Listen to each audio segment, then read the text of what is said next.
Rekan-rekan sekalian yang saya hormati, untuk kegiatan ini merupakan bentuk komitmen kita dalam rangka mewujudkan tercapainya ADM yang unggul, khususnya di Polda Gorontalo.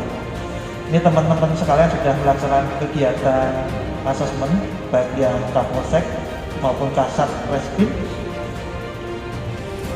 Jadi mungkin kemarin sudah merasakan asesmen seperti apa. Prosesnya seperti itu, teman-teman.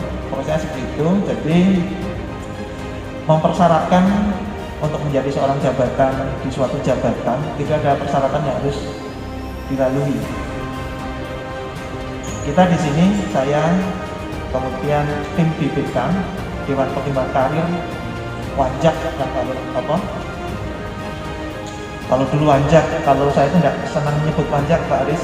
Wanjak itu Dewan Kebijakan, semua dibijaksanai. Kalau saya senangnya BPK, Dewan Pertimbangan Karir. Ada sesuatu yang dipertimbangkan di sana dengan kompetensi yang ada. Ini salah satunya menggali kompetensi, yaitu dengan persyaratan adanya assessment center. Sebenarnya teman-teman ini dibantu dari adanya assessment center ini, karena teman-teman digali kompetensinya seperti apa.